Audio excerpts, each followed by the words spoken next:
I was born in a small farming community in southern Alberta in Canada. My immediate family did not attend church, so I did not grow up in a Christian home. It was an invitation to attend a home church. So the years leading up to this invitation, I was seeking something. And I was definitely searching whatever trendy religion there was at the moment. I think at that moment, it was Tibetan Buddhism, and it was moving into other forms of Buddhism. And I was reading books and going to lectures. And I had moved from Alberta to Vancouver. And I was attending a music program attending school in Vancouver. And one of the young women that I was in the program with, she was a Christian. And I was like, oh, that's nice. You're a Christian. That's like, it's kind of like oh, good for you. So she kind of, to me, had that, I guess to back up a little bit, the way that I grew up and how my mom spoke of people of faith just made it sound like they were unintelligent, sheep followers. Nobody was independent, and they seemed to, according to the belief of my mom, was they really did not consider the value of women. So women were just little people.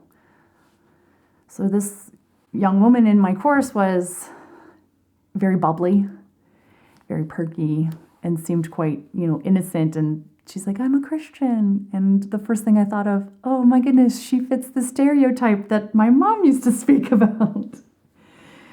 And we actually ended up becoming really good friends in the program. And she was getting married this summer during our summer break. And I offered to do makeup for her wedding. She was getting friends to do things for their wedding because they didn't have a lot of money. So one couple was taking pictures, and then they had this pastor from their church. And there's a lot of people involved in organizing the wedding. So I just said I would give her the gift of makeup. And I ended up needing a ride to her wedding because it wasn't in Vancouver. It was in the Okanagan in British Columbia. And she said, well, I'll find you a ride. So I ended up getting a ride with another couple, and they were the couple doing photography. And we spoke briefly about church and how they knew my friend. And at the time, when I look back at it, I was very involved in New Age practices, but I wasn't wholly committed to anything. And you turn to astrology and numerology, and you seek advice from advice columns or everything else in the world. But when it comes to seeking God, well, that's a possibility. But there's all this other stuff you can get advice from that's almost an instant gratification. So what they were explaining to me didn't seem fancy. It didn't seem very exciting. And it didn't seem like an instant gratification to answers that I've had for years, or the void I was trying to fill. We got to the wedding. It was great. It was wonderful. The ceremony was really funny, and the pastor that performed the ceremony I ended up getting to know he and his wife at the reception that night. And then the next day, they offered me a ride back to the city, to Vancouver. So it was several hours back to Vancouver from where we were. And I had no idea who he was, except for this really funny guy that married my friend. And apparently he was a pastor. So we ended up, they just ended up letting me talk about community that was missing and the things I was searching for, and I just talked and talked and talked, and I don't ever remember talking about Jesus, or I do remember talking about how I didn't think church worked, I had a lot of opinions that were quite misguided. A few days later, they dropped me off. It was great. It was nice. I didn't think I'd ever see them again. So a few days later, when the phone rang in the middle of the night, I had no idea that this was the beginning of what is me now sitting here sharing my testimony. And that phone call was from the Edmonton police. And I had lived in Edmonton a few months earlier. And 2 years before that, I had reported a bike stolen. And my bike, they phoned at 4 a.m. And they phoned to say that they had found my stolen bike 2 years later. And it was the man who was riding my bike was a known drug dealer. And they were really excited because they'd been trying to find a way to arrest him and make it stick. And they're like, he was in possession of stolen property. Would you like to press charges? Okay, but this couldn't have waited. They're like, no, this is too exciting. And the fact that this was happening, it was kind of at the time I was like, this is a sign. This is a sign. Like, this never happens. Nobody's bike gets returned to them after 2 years. And you're like, this is kind of insignificant, but it was exciting. So my friend phoned, the friend who got married, she phoned a few hours later and said, I want to call because I want to invite you to this home group that we're doing. And our pastor who drove you home suggested that it might be something you'd be interested in. And the first thing I thought of was, well, I think I owe it to God to at least give it a try, considering what just happened in the last few hours. So I started attending a home church that was affiliated with the main church. They had broken off in the summer for just Bible study. And I was very skeptical and very cautious. And I would just sit there and I was like, why am I doing this? Why am I still coming every week? It's like, is it just to socialize? Is it just to be? But there was something deeper. I needed to hear something, was just the driving motivator to continue going. Like, there was no longer an option to just quit. Something was about to happen, and I needed to sit and listen. It took a really long time for me to actually sing worship. Reading the Word was great. I liked it, but I didn't really quite understand it. I have found out later that when you really are open and the Holy Spirit is in you and you are reading the Word, it will fill you. The words will come off the page. There will be moments where you're like, this makes total sense. And it was exactly what I needed.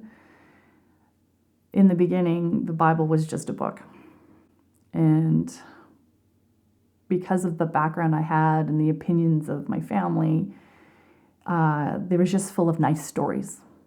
But there was nothing truth to it. So I was sitting in the living room for that first few months, developing in what is now my family, still my family to this day.